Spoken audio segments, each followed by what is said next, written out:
And in fact, that trend can become even clearer when we start combining temperature and relative humidity. And here is an example of a time series of the heat index, so the NOAA heat index from the 80s to the present, and just really showing the what looks more like an exponential trend of an increase in the number of days in the above the dangerous heat threshold or equivalent heat threshold, and then the breakdown of days, different types of days in the bar chart below. And as for this project, we looked at a full range of combined indices, but we focused particularly on the heat index and tying in some of the impacts to that way of describing heat hazard. So next slide, please.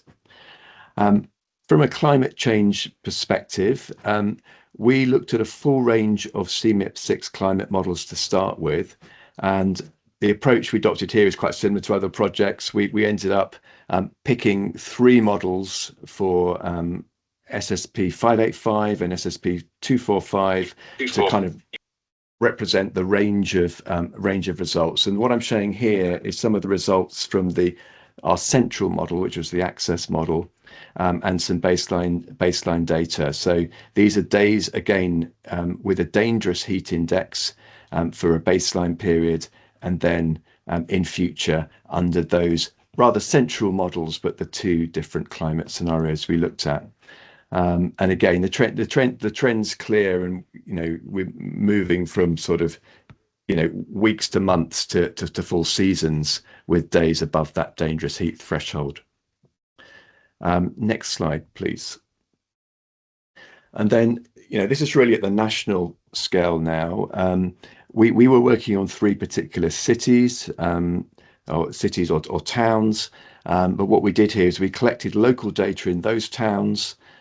We had the global data from the climate models, and we also made use of World Clim climate data, which is a blend of observations and satellite data it's available at a number of resolutions, but we used the 4-kilometer resolution, and we used statistical methods to bring that data together so we could map the heat index and the days exceeding different thresholds of the heat index at a 4-kilometer scale for Bangladesh.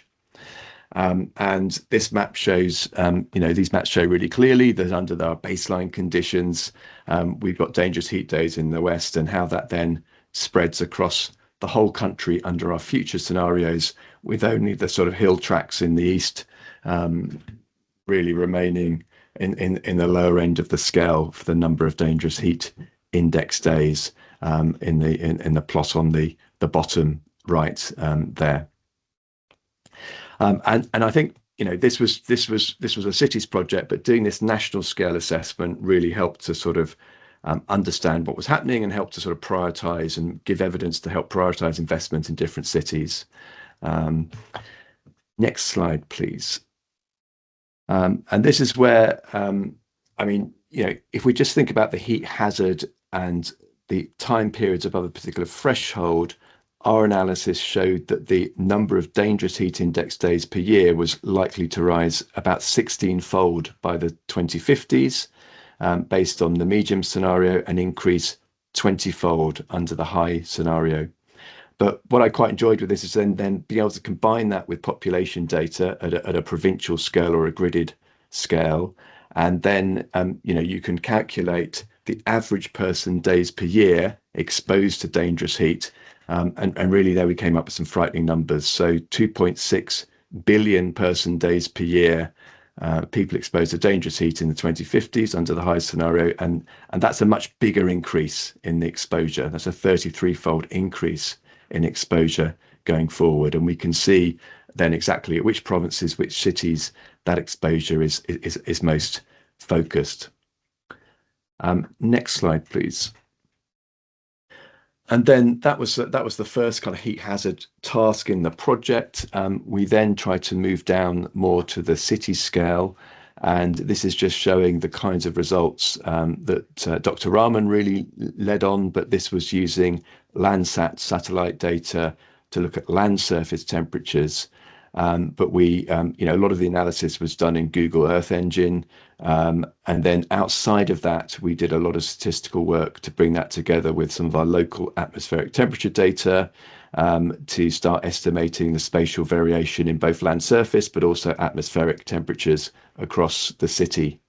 And then bring that with things like Google buildings data, building footprints, and the little plot on the left there shows the temperatures or the heat index values for one particular period, and the buildings and different parts of the city. So beginning to get a spatial view at that scale, and then that enables us to start coming up with information on where the heat hotspots are, how many people are exposed in different cities, and so on, and that informed the risk assessment further down the line. Next slide, please. Again, we're not going to dwell on this, but this is really just an issue about trying to get your heat hazard characterization at a scale you can then bring in other data to understand exposure and vulnerability. And in Bangladesh, and for this project, I think we benefited from the fact there'd been a big effort involving the government's Bureau of Statistics and the EU to get quite a provincial scale data set called the Inform Index, and that includes all the data on vulnerability and different housing types and so on. So we could then bring together the heat hazard, the exposure, and the vulnerability data together to understand the variation, at least between different cities. And that's what the scatter plot on the right shows. It's the exposure days for different cities against the proportion of people living in slums, and a measure of vulnerability based on census data. Next slide, please. And again, not the topic for today, but perhaps another day. The whole point of doing this detailed hazard characterization was to bring it together with the socioeconomic data and try and understand impacts on mortality, morbidity, productivity, etc. And for this study, that was done by triangulating my results at the kind of 4-kilometer scale to different research that had been done in the country or in India that could give us an idea of the impacts on communities. I'm just recording here some of the key papers I used to try and build up different functions for that work. Next slide, please. And again, just some reflections on the heat modelling. I think this was I think there was some really interesting work we did on this project. We did make use of the Copernicus climate services and data on that portal. But it was a lot of work to start blending together climate model reanalysis, different gridded data sets. So I think I would really encourage people as much as possible to make use of the existing tools which are available. So there are things through the Copernicus services. There are now some, more and more data on the World Bank Climate Change portal, at least at a national to regional scale. More and more available in Google Earth Engine, and we'll hear about tools like URBSIM and URBClim later. And certainly in future work, I'm looking at trying to bring the hazard data much more into a full risk assessment and do a lot more economic analysis going forward in the next study. Next slide, please. This might be my final one. Yeah, this is. I mean, really, this is perhaps a precursor to some discussions later on. But just a sense of getting onto the adaptation, I wanted to put this up because we are contributing to a World Bank Urban Heat Handbook. It's a project which is ongoing with the bank, and certainly this is my view of the kind of framework we take and what we're looking for in terms of outcomes. And I'll just end with a shout that I think there's still room in the handbook for case studies and other examples, particularly around the area of how we finance heat adaptation in cities. So if anyone on the call has got a great example, then please do contact me afterwards. Thanks, Nicholas. That's all I want to say. I'm just trying to keep to time. I think I've done a reasonable job. So I'll stop there and hand over to the next speaker. Thanks. Thank you so much, Stephen. That's really wonderful. I personally, I found it quite an inspiring example of quickly creating a very rich evidence base, and also one which has very, very striking messages about the change between the present day and future decades, and the level of intensification, the increase in the number of days per year where people are facing temperatures above thresholds, which have known impacts for health and productivity, is very striking. I think it really underscores the need for action. I think lots to discuss, but I want to keep us moving quickly and have our detailed Q&A at the end. I would like to introduce our next speaker. Thank you very much, Rajashri, for joining us. Yeah. Rajashri Kodakai is a professor at VNIT Nagpur, and as well as her teaching and research, she has really been a leading figure in, particularly in the urban climate literature in South Asia, with an enormous research output and a very applied research output. So Rajashri, over to you. Thank you. So I'll be speaking about what we have done in Nagpur and how it has helped in enriching the heat action plan. Next, please. So as of now, heat action plans, or as they are called as heat health action plan, are the only important guide that can kind of minimize the negative consequences of extreme heat and reduce mortality and morbidity. Next, please. So our approach was to look at, mostly we are looking at the heat stress, which is a kind of a, which is an outcome of the environment that is around us, and it comes out in the form of meteorological parameters. Whereas heat strain is what is the response of the humans to the resulting heat stress. So what we thought that we'll focus more on heat strain than heat stress and try to see the relationship that at what kind of heat stress are we actually experiencing the heat strain. That's how, and that helped us modify the heat action plan based on the work that we did. Next, please. So currently the heat health warning system, which is an important part of heat action plan, there are two important components. First is the definition of hazard itself. And the second is the how do you map the vulnerability so that you can reach the right kind of people. So what our approach has been, how do you define the hazard, which will be based on the definition of the local threshold. Secondly, can we map this hazard at a hyperlocal level so that you understand that within the city, the hypothesis is that city does not have a single temporal signature, signature of the temperature, but it varies across the city. So how can we capture that? And thirdly, with the help of that hyperlocal hazard mapping, how can we, then measure or assess the heat vulnerability or risk assessment at the smaller level, at the ward level, or at the administrative level. Next one, please.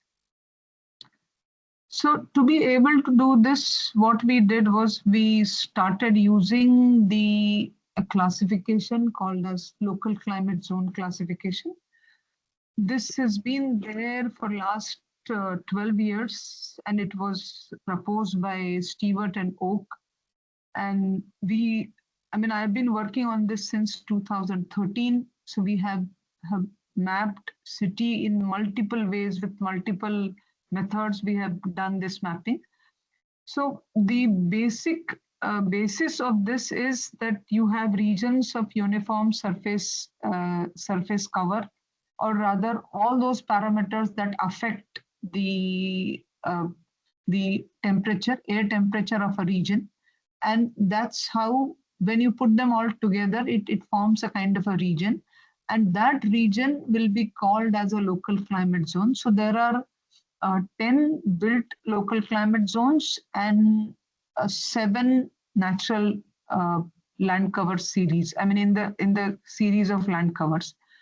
Now, when we are talking about the built ones, if you see this table, compact and open, there are 3 categories in the height of the building. You have high rise, mid rise, and low rise, and then you have 2 different types of development. One is compact development and open. So if there is a combination of high rise compact, it's LCZ1, mid rise compact, it's LCZ2, low rise compact, it's LCZ3, and likewise. And this LCZ7 is where you have basically the squatters. 8 is where you have a large low rise, which is essentially the go downs and those kind of areas. LCZ9 is the fringe area, and LCZ10 is the heavy industry. So what we tried to do was get this kind of LCZ classification done for the Nagpur city. Can we go to the next slide, please? So this was the LCZ classification for the Nagpur city.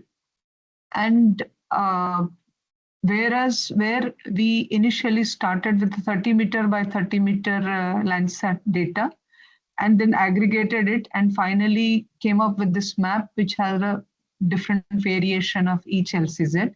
Next, please. Then, sorry. So in the previous slide. So in this particular LCZ map, what we tried to do was we identified LCZs, and in each LCZ, there was a temperature and humidity sensor put up for a period of 3-4 years. We have been putting it for last something like 6-7 years. Throughout the summer, we collected an hourly data to understand the hyperlocal signature of heat stress. Next one, please. So what we tried to understand as to this was the deviation from the mean, group mean, and how it is behaving during the day and during the night. Mostly the heat hazard has been defined on the basis of maximum temperature. Whereas I strongly believe that it's a nocturnal heat stress that can also add to morbidity and mortality. Additionally, it does contribute to the increase in energy consumption and all those things.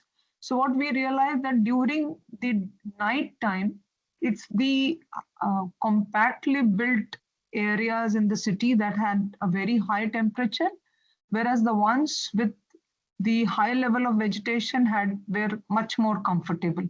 So you see you see an urban heat island effect at night, where the compact areas are very hot and the green areas are relatively at a low temperature, whereas during the day is the sparse area that the fringes are the hottest part of the city, whereas again you have the densely built areas as where the temperature is low. Next one, please. So this is if you map that deviation from the group mean, you can see this in this map that there is a variation that one sees across the city. So the whole concept of going to the hyperlocal level to get the signature of heat stress is very, very valid. The next one, this is during the daytime. Next one, please.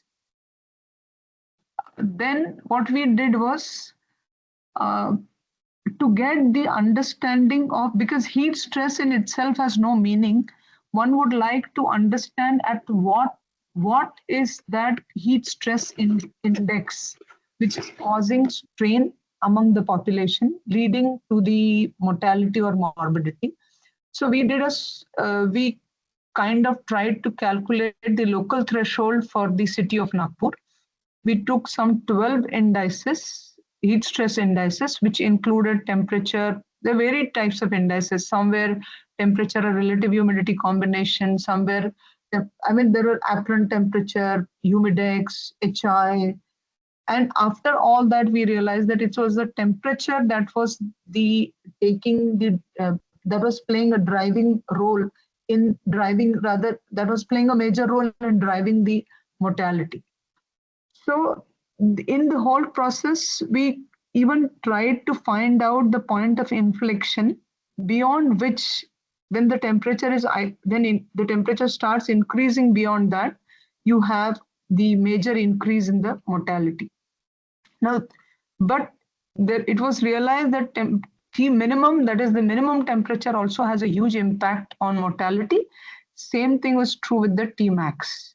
And if you see this, the one relevance of hyperlocal approach, that particular figure, you will realize that when we are seeing the T max being mapped throughout the city across the LCZs, you will see there are certain LCZs, that is 9, which is sparse, 9 where the 3 is nested in 9, or F is nested in 3, and 8, they were the ones that were experiencing heat stress during the day, whereas LCZ3, that is the compact areas in the city, were experiencing the heat stress during the night, which tries to prove that the whole city is not going to the stress at the same time. There is a variation in heat stress across the city. And if you come up with a local threshold, this kind of study can give you an understanding, or can help you develop an early warning system at the hyperlocal level, so that you inform people who are vulnerable or who are under the heat hazard condition at a given point of time. That's what it tries to do. This has been our contribution in the heat action plan of Nagpur. Next, please. So you can see the same thing being mapped. That is which are the areas that are under heat hazard condition during the day. The next one, please. And the ones that are under heat stress, heat hazard condition during the night. There's a huge variation. So the whole point of defining heat hazard in terms of heat minimum, T minimum and T maximum makes a lot of, there is a lot of merit in that. The next one, please. Yeah. So this is the area that would be under the heat stress, heat hazard conditions at night, and the other areas are not. So if you have a meteorological station which is in the outskirts, it's not going to capture the heat hazard at night, or it will never be able to tell that areas in the city are already under heat hazard-like conditions. Next one, please. And then we kind of concluded that there are two types of areas. One is the dense area, which is LCZ and its subclasses. And then you have the other area, LCZ9 and its subclasses, that is the fringes and its subclasses. They are the most vulnerable. They are the areas where you have maximum heat hazard. One has the high nocturnal heat hazard, the other has the high daytime heat hazard. And together, these two classes and their subclasses constitute to 30 to 35% of the city, which houses 40 to 50% of the population. So that kind of explains a lot of things about the city. Next one, please. Then using that as a hazard signature, and then coming up with a vulnerability, taking vulnerability and hazard together and putting a risk, then we mapped the whole risk at the ward level. That is a census data we used, and we gave this to the local agency, telling them that these are the areas which will have high hazard level. These are the wards which will have high vulnerability.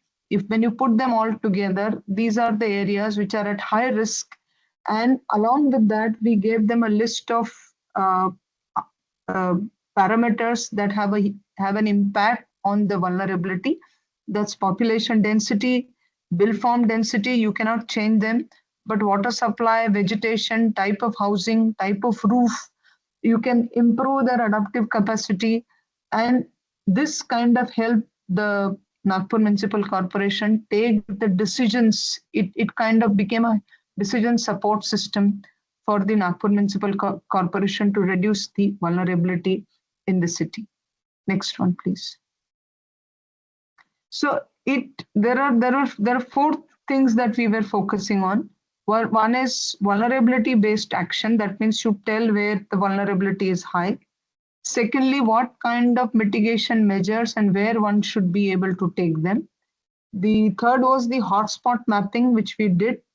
And last one, which we had done, but we have not put up here, which was the heat risk perception studies. They helped in kind of improving the risk perception among the people so that the heat action plans become successful. Next one, please. So there are certain aspects that are very, very critical. One, I thought that it is important to define a local threshold, because just heat stress doesn't have much importance unless you link it with morbidity and try to understand at what heat stress you already have a strain being experienced by the population, which kind of makes a definition of a local threshold. Secondly, in some cases it will be just temperature, and in some cases it will be temperature and humidity both. So it's important what index, heat stress index, should you take up for the local threshold. Second most important thing was the spatial framework for the assessment of heat stress, which in this case we use the LCZ classification, and understanding that, because then it in turn helps in taking the mitigation measures based on which LCZ, that means which local climate zone, in which local climate zone, what kind of mitigation measures would work well to reduce the heat stress. The third and most important thing that we did was the heat vulnerability and risk assessment, which had that hazard, hyperlocal level hazard mapping ingrained in that. And lastly, we took, in my opinion, we must have a hyperlocal approach in managing and planning extreme heat in the cities. And this is kind of a demonstration of how one can actually do that whole exercise. This is a part of the work that we are doing in Nagpur. Can we go to the next slide? I think that's it. Yeah, that's it. Thank you so much. Thank you so much, Rajashri. I think the series of studies that you've been talking us through are really an important pathfinder for how to inform the development of a heat action plan, how to make one that is really evidence-based and has very, very precisely targeted measures. So I think we shouldn't underestimate the importance of the heat action plan development that has been taking place in India, particularly over the past decade or so. We've been seeing many studies that point to the significant mortality reduction during heat waves that arises from having short-term emergency management actions like alerts, like distribution of water, behavior change actions, together with long-term investments in cooling the built environment. But I know that there have been some studies that have said, there was a think tank piece from an Indian think tank saying that in some cases, many cities in India are developing similar instruments, but they're not always informed by localized analysis. And really, I think this points to the way some of that analysis can be done. Just to keep things moving quickly and save time for our discussion, I would like to pass on to our next two speakers. It's a pleasure to introduce Niels Soevereens, together with Dirk Leeuwet, both from VITO, which you may, I hope colleagues may be familiar with VITO, which is the Flemish technical agency which has a particular expertise in urban climate matters. So Niels and Dirk, the floor is yours. Okay, hi everyone, also from my side, and thank you, Nick, for the invitation for us to speak in this Cool Cities Café. Next slide, please. So at VITO, we are specialized in providing high-resolution climate information, and we do this using our own developed ERCLIM model, which is showcased on this slide. And the strength of this ERCLIM model is that it can dynamically downscale large-scale atmospheric parameters like ERA5 or future climate projections from the IPCC to a very local scale, up to 100-meter resolution. And the strength in the ERCLIM model is in the downscaling procedure and all the information that it uses to perform this downscaling. And for this, we need very detailed information on the terrain of the city. So very strong information on the amount of sealed surfaces, the land cover, the albedo of the city, where the vegetation is located in the city. And all this information is used by ERCLIM to dynamically downscale large-scale atmospheric parameters to 100-meter resolution, which is very useful to study the urban heat island effect and to discover heat spots in the city. With respect to the terrain parameters, the land cover, I want to make a link to the previous speaker who was talking about the local climate zones, and local climate zones can also be used as input for the ERCLIM model. So this is also maybe nice to note that this information can be used in the ERCLIM model to get this high resolution information. Next slide, please. So what can you expect if you run the ERCLIM model? So it is a real climate model which produces hourly meteorological information of several variables. In this case, I listed the 5 most important ones: temperature, specific humidity, wind speed, land surface temperature, and also this wet bulb globe temperature, which is a bit the apparent temperature that has been mentioned by the previous speaker. And this is made available at very high resolution. This is an example of how this output looks like for the city of New York. And you can see the spatial detail that is obtained by applying the model, and you can see different areas that pop up. Next slide, please. And the nice thing is, if we run this model for a very long time series, you can get climate statistics, and both for historical and future time periods. So if you're interested in these average maximum temperatures, the urban heat island during the day and the night, or maybe a threshold exceedances like the number of days where the temperature goes above a certain threshold or a heat stress level, all of this can be calculated from the information of the ERCLIM model. And the nice thing is that we developed some kind of a service out of this. So if you follow the link urban-climate.eu that is on the bottom of this slide, you will end up to a web page where you can order this kind of data for any city actually in the world at a very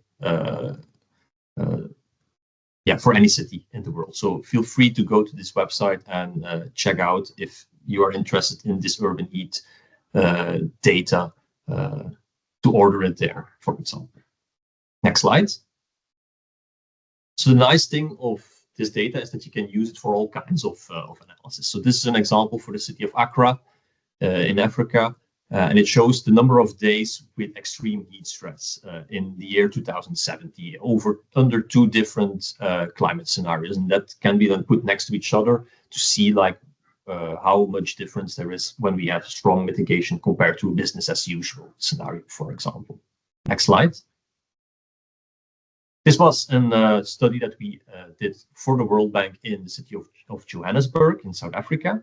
And there we found out that when we calculated the urban heat island effects, that there were several hotspots in the city that could be identified. And these hotspots, they really corresponded to areas where more poorer communities were present. And when we checked out like why these areas pop up as being the hottest in the city, well, this is the image on the right gives a very nice example. The poorer communities have less vegetation. They have more corrugated roofs, for example, more darker sealed surfaces that store heat that creates higher temperatures in these areas, for example. Next slide.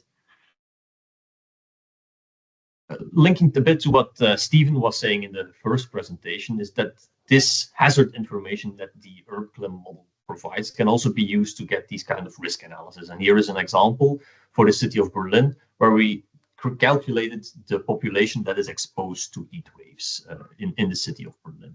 And that is done by multiplying the ERCLIM results with the population and the vulnerability of the population that is present. So all of these kind of information can be deduced by using the outputs of the ERCLIM model. Next slide. Yeah, and another example is that you can see how this evolves, of course, towards the future. So this is again under 3 of these scenarios. You can see how this will evolve towards the future. Next slide. Another example of how we can do risk analysis with the Euroclim output is visualized here. This is again for the city of Johannesburg, and it shows the percentage of total mortality that is caused at the moment by heat stress, and at the moment at present on the left, and in the future by the mid-century under current policies scenarios. And you can clearly see areas, again, the same areas that were vulnerable before popping up, and also see that there is a strong increase in heat caused mortality in the city of Johannesburg. Next slide. Here are 2 other examples. On the right, you can see how we calculated, for example, the excess mortality due to heat again, heat stress causing mortality for 3 cities in India, how this will evolve towards the future. And on the left, you can see also another application is to see like how is vegetation responding to heat in cities and which trees are becoming most vulnerable to extreme heat stress towards the future. That is displayed on the left. Next slide. With this, I would like to give the word to my colleague, Dirk, who will talk about climate adaptation modeling studies that have been executed in the past with the Euroclim model. I will unfortunately not be able to stay until the very end of this meeting, but any questions regarding my part of the presentation can also be directed to Dirk. Dirk, over to you. Yes, thank you, Niels. So hello, everyone. I will continue with some example projects in which we applied our model for climate and heat stress adaptation. And the first project I want to present is one that we did for the World Bank, where we did a combined modeling exercise for the city of Ahmedabad in India. And here we looked at not only heat stress, but also at land use changes, flooding, and also greenhouse gas emissions. So it's both an adaptation and mitigation kind of project. And together with the people from the city, we developed future scenarios, from worst case to best case scenarios, in which we try to integrate all these topics in coherent scenario analysis. So we define the business as usual scenario and also a transformative scenario where we try to go as far as possible for all these topics. And there was also an intermediate scenario defined in between. And the horizon we looked at is 2050, so a 30-year time horizon. Next slide, please. So specifically for the heat stress assessment, we sat together with the people from the city and looked at what they were already doing in the city. And in the city, they have a quite strong cool roof program where we try to widen the roofs of the city to get less exposure to heat stress also indoors. They have a city tree program and they have a heat forecast warning system in place.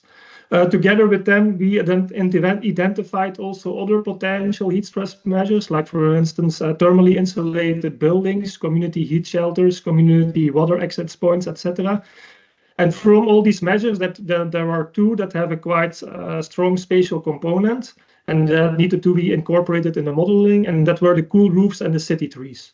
So we performed a GIS analysis where we looked at which buildings and locations were suitable for this to be implemented in the school roof and city tree program. And we put this into a scenario map that we then modeled with our Euroclim model.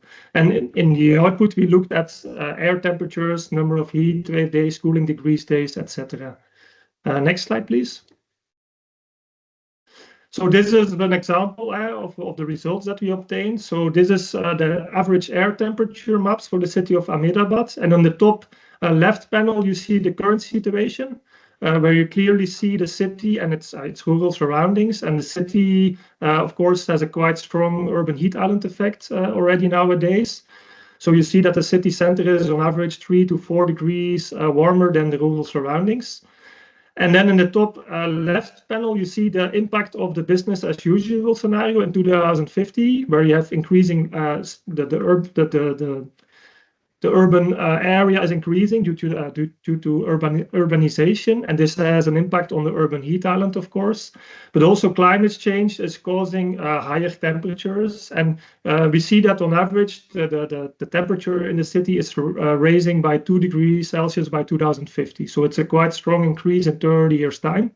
And the bottom panels show you the scenario analysis. The left-hand side is the intermediate scenario. The right-hand side is a transformative scenario. And you see that these type of adaptation measures, cool roofs and trees, can have quite some effect on the temperatures in the city.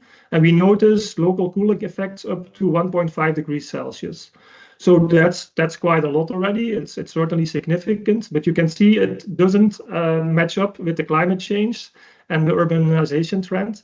So the message here is a bit from, okay, you can do quite a lot with these type of outdoor measures in a city, but they will not solve all your heat stress problems. So therefore, it's also important to look at building that type of measures, look at heat action plans, look at cool shelters, etc. So not only consider this type of outdoor adaptation measures when you tackle heat stress in a city.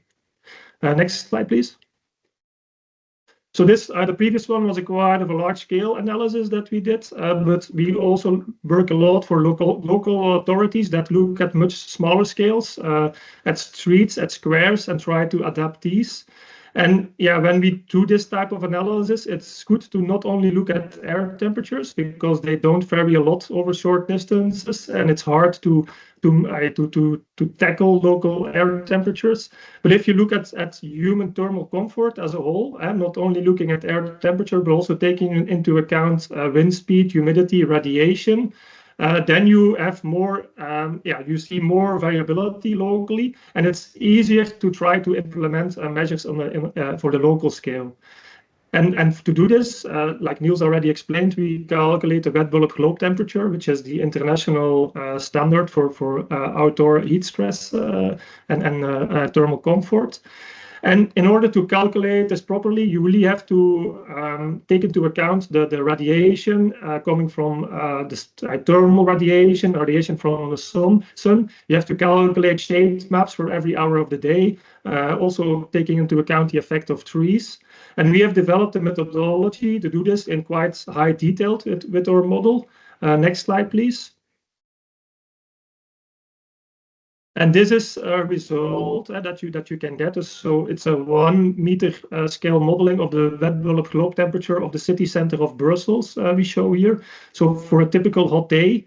And then you clearly see the impact of parks, of trees, of water areas in this type of map. It's very detailed. You also see the red areas, the squares that are fully paved, where there is no shade. And with this type of maps, it's easier for local. It's helpful for local decision makers to decide where they have to take measures and which areas in their city are not protected against heat stress during the day yet. Next slide, please.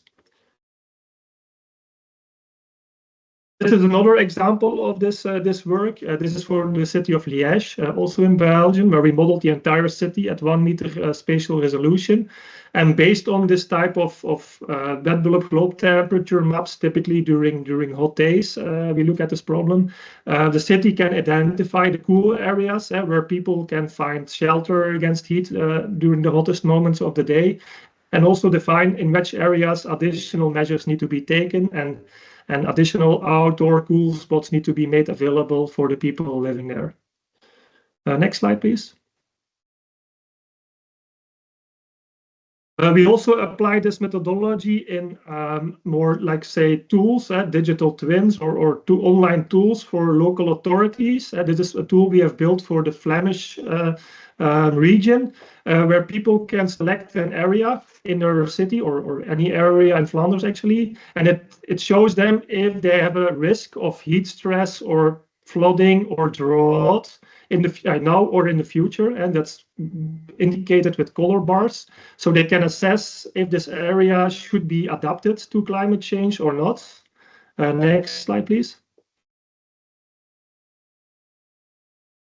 And then if they in this tool, they can select a number of measures they would like to implement locally, like for instance, planting trees, getting green roofs there, or making the soil less sealed and putting a wadi, for instance, or making sure there's more infiltration of the water in the soil. So they can select a number of measures. And then in the next slide, please. Then the tool calculates behind the scenes, of course, the climate adaptation score of the measures they have defined. You get an overall climate adaptation score from 0 to 10. And then for the individual problem areas like heat, flooding, also drought, you get individual scores. The tool also gives you a number of key indicator values like the soil sealing percentage in this area, the amount of tree shade, the infiltration percentage. It shows you more or less what are the costs of the adaptation measures you want to take, and also shows you some indication of the co-benefits of the measures you're taking. And yeah, this type of tool is seen as very useful and it's used a lot in Flanders. And I think the nice thing here is that they don't have to know a lot about the model behind it. They don't have to know what red bulb globe temperature is, etc., to be able to use this. And it not only covers heat stress, but it covers several topics at once, which is also a strength, I think, of this type of tool. Next slide, please. So this is my final slide already. So I want to give you some insights I gained from doing this type of work over the last year. There are 5 points I would like to mention here. And the first one is that you need to make sure that your model has the right spatial and temporal scale to address the issue you are investigating. And don't look at very small scale measures with the core scale regional climate model. That doesn't make a lot of sense. The other way around, neither. Second point, I didn't touch upon it here in my presentation yet, but measurements, I think, are very crucial to convince people of your model results. And therefore, in our project, we devote a lot of attention to validation and making sure that what we model is also what is happening in reality. Otherwise, you will not convince people to trust your results. The third one is that you need to define scenarios that make sense. Also, not only looking, for instance, at heat stress, but also taking into account other problem areas. So it's very important. Otherwise, I see a lot of publications nowadays with things that I don't think make a lot of sense, actually. Fourth point I want to make is that it's sometimes good to translate your model results into easy to understand indicators and maps, as I showed in my previous example, because a lot of local policymakers, they are really not aware of all the terminology and all the things that we're doing. So we need to be able to have them on board. And yeah, it works better if they just see some scores sometimes.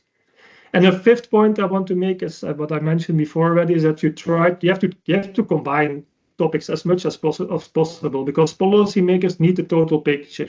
They will not take measures based only on heat stress. They have to consider also air quality, mobility, all types of things. So you should try to combine these things as much as possible when you go to policymakers, I think. All right, thanks a lot for your attention. That was my contribution here. Thank you so much, Dirk and Niels, for sharing this very rich set of insights and sharing some of the, I think, probably 2 decades of experience that this team at Vito has in really taking the science behind urban scale heat hazard modeling and really pushing it into the policy domain and helping governments to really prioritize the actions that are going to make a difference and push them forward. So I feel that there's a lot to learn from what you've been sharing. I would just like to encourage the two of you to just drop that web address into the chat, because I'm aware that partly responding to feedback from World Bank teams who have used UrbClim outputs in the past, you do have a new website, which makes it a little more easy to access and price out modeling and so forth. So maybe you can just drop it into the chat for people to look at. We're doing okay for time. I think we should have our 15-20 minutes for Q&A, but let me push forward quickly. So very pleased to introduce Ian Taylor from the architecture studio FCB Studios, who's also a visiting professor of environmental design at University College London. I'm going to take down my screen share and let Ian do his directly.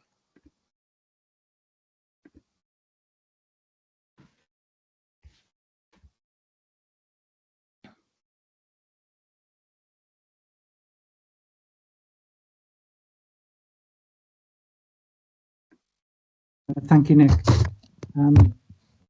My talk is in, and thank you for inviting me to be part of this really interesting seminar. My talk is in 3 parts, just a piece on the context of resilience, a description of the research project we made with UCL, and then the application of some of that work in a study in Djibouti. So building design now has to cope with much changed climate conditions. And it's very important to try and understand how buildings themselves can modify the internal conditions for people to live in and the comfort that is available inside buildings. Discomfort is obviously a natural physiological response to avoid harmful conditions. And so if we can try and improve comfort inside a dwelling by thinking about heat, humidity, air quality, light and acoustics, we have chances to try and investigate ways to do that passively. But what are the passive design features that are most significant to improve comfort and also to reduce energy demand? And they may not be the same always, but we wanted to look at this in terms of different climatic zones. We've done what we know the situation in the UK, but everywhere in the world there are different passive features that have different effects. So through a knowledge transfer partnership project, which we helped fund, Daniel Zepeda-Rivas did work over 18 months with help from the Institute for Environmental Design and Engineering. And in particular, we were wanting to study different passive design features of a building against different climate data sets. So we chose 500 different data set locations representing a whole range of different climate features and built a model with 11 design features for a building: shading, window ratio, glazing type, ventilation, air tightness, thermal mass of the different faces and insulation of the different faces of the building. For this model, we just studied a single-story space orientated in 4 different directions with 3 different occupancy patterns. A residential apartment sort of occupancy, a daytime use similar to a school or an office, or a 24-occupied building like a hospital, because the internal heat gains in each of these different building types affect the influence of the passive design features. The output of the work is an Excel calculator at the moment. We'd like to develop this into a web tool. And in the calculator, you could, because it's looking at comparative change, we can have the option of looking at 2 different locations simultaneously so that you can compare the impacts, one that you might understand and one that you might not, and you can understand how the different features affect comfort. Each of those variables is altered independently against all the different climate data throughout the year, an enormous computing task, in fact.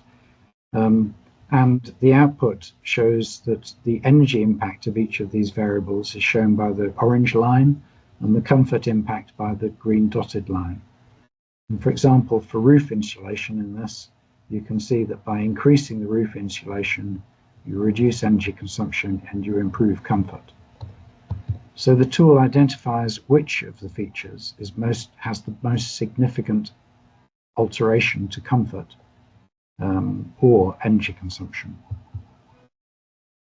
It also provides specific information on the comfort range and energy performance. So In this example, on the left-hand side is London, on the right-hand side is Helsinki.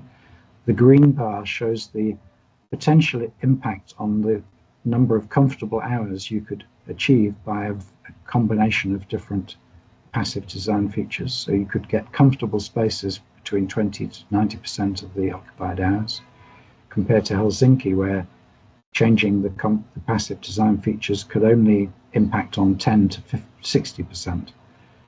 Similarly, the heating and the cooling energy impacts, potential reductions are noted. So through statistical analysis, we also analyzed what features had similar effects. And so with the aim of trying to get some simplified climate maps, and I'll show you that in a moment. But it's allowed us to see that across these 500 weather sets,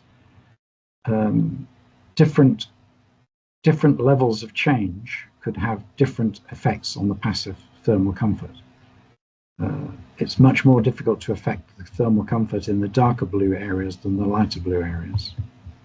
Similarly, the energy demand, which is slightly different from the passive demand, and then a combination of the two to show which areas of the world are most sensitive to passive design strategies and which are least sensitive. Of that, we're developing a map, and this is quite different from the Köppen, well, it has differences from the Köppen-Geiger map that was developed with a focus on agriculture. So we're trying to define a map to define ways that passive design features of buildings can help comfort and reduce energy.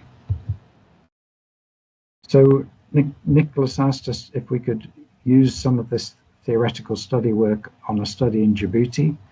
There had already been work done on the urban scale heat impacts of design features and different characteristics of the city.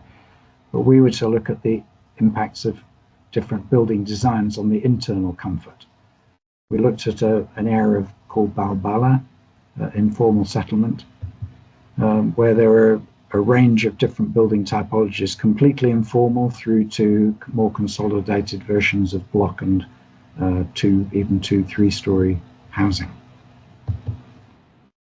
So in Djibouti, the internal comfort is already 65% of the year is outside the comfort range, and the projected climate information shows that by 2070, 84% of the year will be outside the adaptive thermal comfort. And as Dirk said, the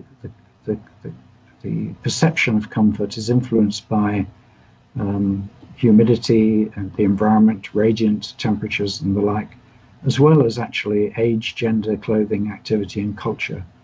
So we've tried to use the adaptive thermal comfort range in this study using ASHRAE 55. And Djibouti is actually on the cusp of two different sets of climate zones, if heavily influenced by the sea around it. But it's surrounded by some areas which are considered in our study to be warm and dry, and others which are hot and humid.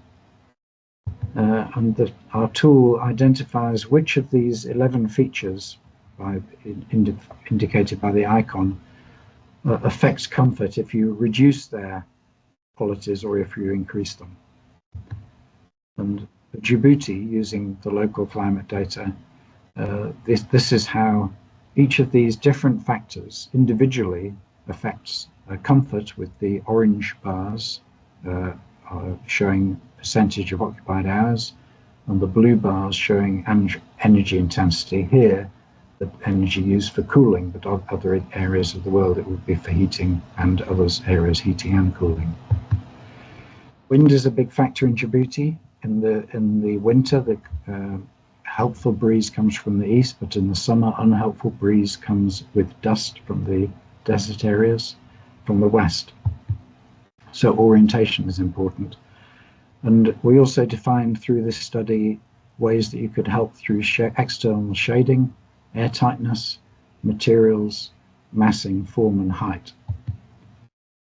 So out of that, we then designed a a more optimum exemplar using the different features that this tool identified as being helpful. To that in the different orientations and the impact of different orientations on shading. And compared this optimum design in the blue figures with the yellow ones, which showed that we could achieve the passive design features could improve comfort conditions by 60% against current climate data and 50% against future data.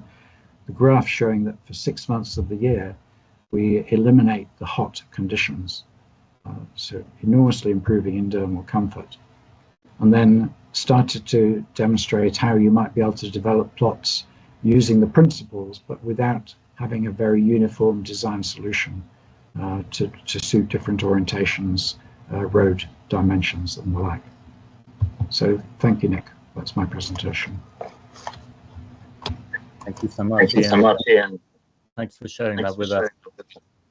I think in this overall set of presentations, we've really covered the whole range of spatial scales at which it is necessary to model and analyze heat stress, from the country scale in the case of Bangladesh, right down to the indoor building scale in Ian's presentation just now. So we have a little bit of time left, and I would like to open the floor for questions. So if anybody would like to jump in with a question for one of our presenters today, please do so.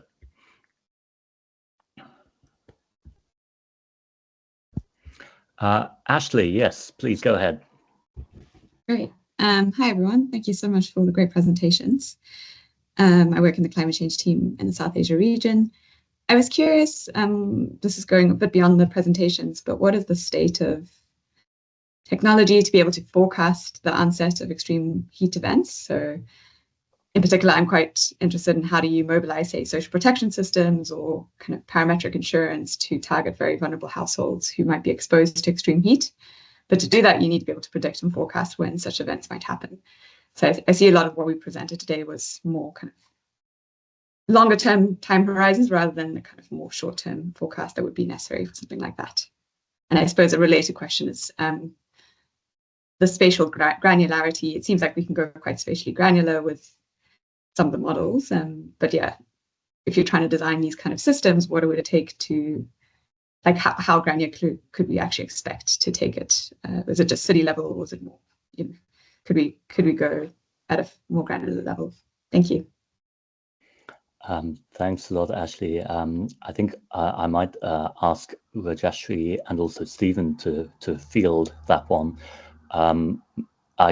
May I just see if there's any additional questions? We could collect one or two, and if not, then I'll hand to Rajashri and Stephen.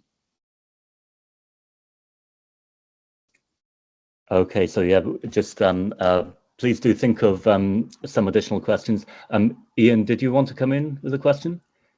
Well, just, I was very interested in the first presentation because I'm in Dhaka at the moment in Bangladesh, looking at a school that we designed 10 years ago, which is having to deal with temperature events 8 degrees centigrade higher than the predictions 10 years ago.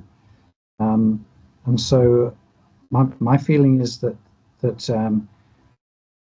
the people in the school, from talking to them, would really benefit from close predictions of when events might happen, as Ashley is saying. How can you predict a week ahead if something's going to start to get difficult?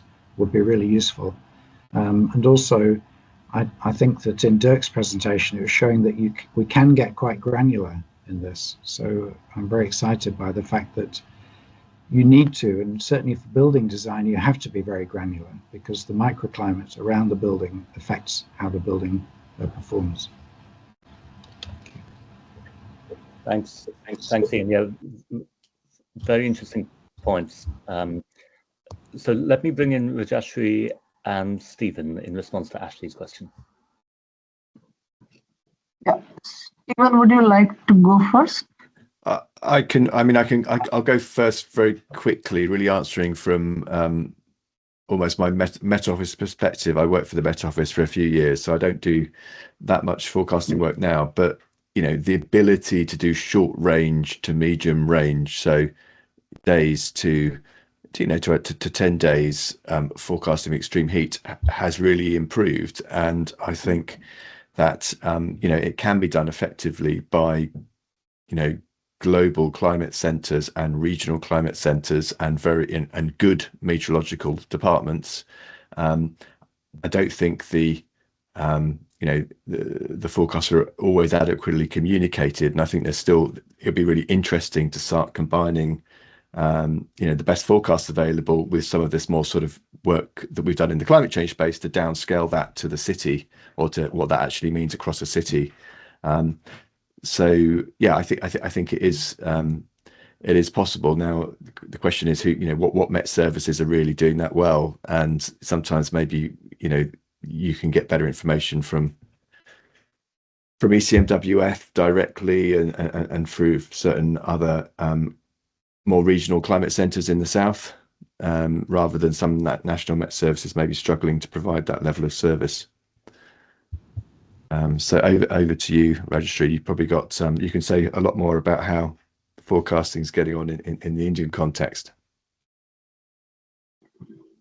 I can't speak much about the forecast. I am an architect, urban planner, so I would stick to the granularity part of it. So what we have observed is in the smaller towns, the granularity doesn't matter. I mean, there is no concept of local climate zone as such. Almost all of them have a similar behavior. So, but in bigger cities, it matters a lot. And early warning system, or even for that matters, when you're working on the mitigation measures or adaptation measures, it matters a lot how well, or at the hyperlocal level, whether you are able to map the risk and the vulnerability and accordingly take measures. And what we observed is, I mean, something that I have not discussed here, it's not just the heat hazard as such, that means not just the stress, but in terms of the intensity, the duration, and the frequency, all the three aspects change at a hyperlocal level. So if you put them all together, the complexity of the heat hazard being experienced at a hyperlocal level, or the question of granularity, I think it matters a lot. It helps in making a policy. You can integrate it with development plan. You can change the development control rules accordingly. Currently, I think we are trying to work on that. I don't know whether I answered your question. I think that's a really interesting answer, Rajashree.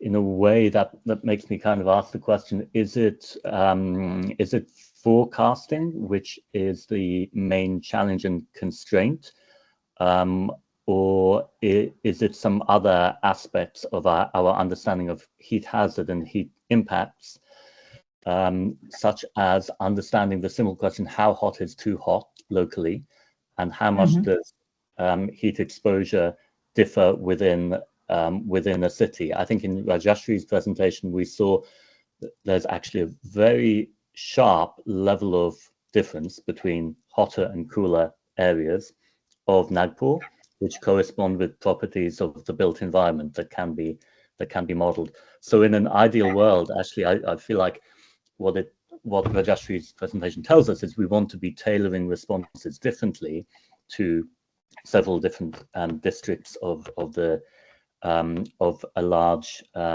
metropolitan area. But then also the question, I mean, if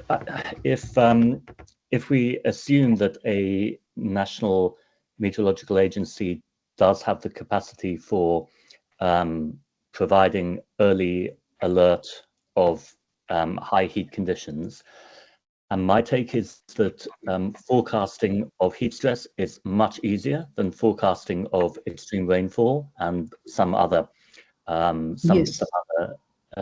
meteorological conditions. True. Very true. It's much easier. And I think it's possible to have a hyperlocal early warning system in place, something that we are trying to work with another institute here, whether we can design something like that for a city based on the data that we have. Yeah, I mean, just to say, in Bangladesh, BMD do have a national, but it's only a national heat alert threshold, so it's not very tailored. And clearly in the UK and other bigger Met services, most have heat alert thresholds which are regional or sort of city, down to the sort of whole city. So they are doing it, but yeah, it doesn't.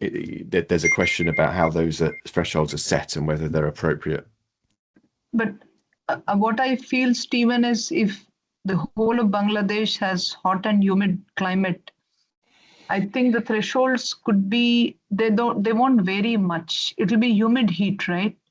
Yes. In India, I mean, you have a large part of India which experiences humid heat, and there is an equally large part of India which has dry heat. So, like where I come from, the study that I presented, that's a dry heat. So it doesn't take humidity into consideration. It's not required. It's a dry heat problem. Whereas there are regions where you have a humid heat. So it will have to be a combination of humidity and temperature. So the whole heat stress index would be different. The threshold would also be different. And the one which we have taken, that's the mortality data, I think is not the right way to decide a local threshold as well. It will be much earlier than that. So these, yeah. Yeah.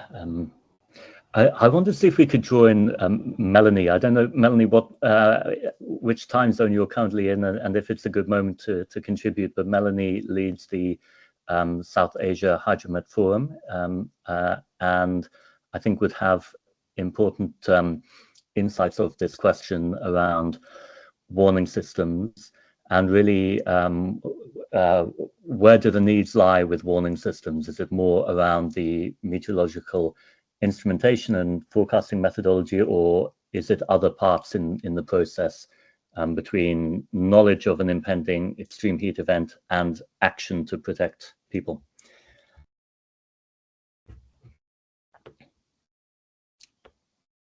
Thanks a lot, Nick, and thanks everyone. Sorry, I had a problem unmuting. No, those presentations were very interesting, particularly on Bangladesh, because we're looking in Bangladesh also into expanding the services around heat and health. I would say there's a huge challenge connecting hydromet services with decision makers. So very much agreed that the forecast isn't the biggest issue. Certainly locally, location specific, there's more of a challenge to exactly figure out what happens on a block level or on the level of a specific part of a city. But the biggest challenge is how do you bring all the stakeholders together that are required to make a decision? And while I hear you on thresholds, that there's the best system is when you actually have a decision support system where everyone sits at the table and figures out what exactly the risk situation for the people is. Because I think the very simplified thresholds that were given to hydromet agencies in the context of impact-based forecasting, which were if you have that amount of heat for so many days, they're too simplistic to actually provide people, especially with actionable information. So what we are for the South Asia Hydromet Forum mostly are looking at is how can you establish decision support systems where everyone that needs to sit at the table actually does sit at the table, including the users, including the population, being able to express what they actually experience, be able to feed back, and take off part of the burden from the hydromet agencies, because they're really not the ones that know what is happening. So you need help, you need other partners at the table. So I'd definitely say the focus we are putting around SAF on this topic is really how can we bring, can we establish these decision support systems, and heat is certainly a topic that we want to look into. And yeah, there's a number of others as well. And then yeah, on Bangladesh, it will be great to connect, since we're looking at, we've just closed the project on the Bangladesh Weather and Climate Services project, and see how we can expand their agromet services were established. But now the next step would be, can we bring other sectors in, and heat and health would be a great area to expand. Thank you. Thank you so much, Melanie. Thanks for linking us with the important work on the Hydromet Forum. I am seeing a question from Cynthia, directed to Ian. Cynthia, if you're there, do you want to ask your question directly? Sure. I was interested in the passive design work, and wondering if in your study, in the work that you did in Djibouti, if you also looked at ease of access to the local materials and affordability as well. Thanks. Okay. Well, we would certainly need to, but in the scope of the study that we didn't have access to all that information. We did refer to some desk studies and reports, but in order to, for example, determine if there were thermally massive walling materials that could be used, or lightweight materials, different roofing materials and their availability, I think this study indicated what we might want to start to look for, but we didn't then, we're not yet been able to follow it up with looking at that in terms of what's actually available.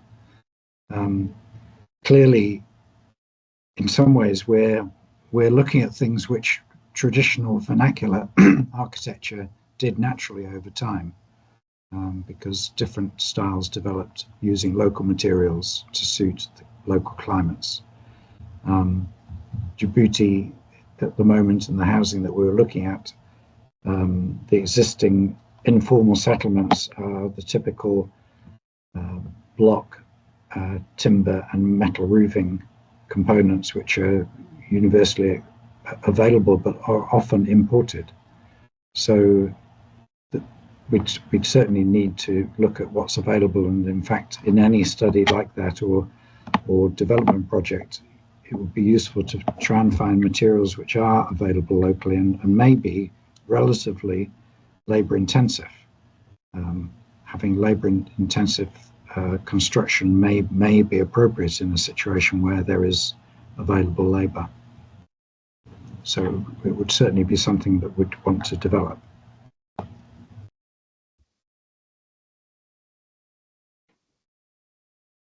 Cynthia, any follow-up? I actually have another question, but thank you very much, Ian. I appreciate that. And I mean, obviously, I work in South Asia, so I was just curious if that had been part of your work as well. But obviously a key element. I was just wondering, Nicholas, if we might want to step back and ask any of the presenters if they would have just any key recommendations for practitioners at the World Bank in really helping to move the needle on adaptation and resilience in the heat stress and cooling space, and how do we best support policymakers in our region at this point? Just wondering if they have any kind of key recommendations. Thanks. Thank you, Cindy. I think that's the perfect way to close, and I think we might even manage to close up on time. Well, I'm going to say thanks to everybody for joining today, and we will be sending around the materials in PDF form. We do have a recording as well. And please do keep on joining. We really want to develop this as a regular forum. So please join next time as well. And following Cynthia's suggestion, let's do a quick round with maybe just one key takeaway recommendation to practitioners for pushing the agenda in our context. One key takeaway for us today. So maybe we can go in the order of speakers, which was Stephen, Rajashri, Dirk from Vito, and then Ian. Okay, it's a great question. I'll take a comment, which is one of the things that came out of the Bangladesh work, which was making sure we adopt a systems approach that always considers multiple hazards and the linkages between both low carbon and climate resilience, and just sort of draw out all of those multiple benefits, which I think came up in a number of different presentations today. So that's what I would say. Over to Rajashri. Yeah, I guess local context is the key, because each context has its own strengths, it has its own challenges. So I mean, looking at it with a local context will be the key.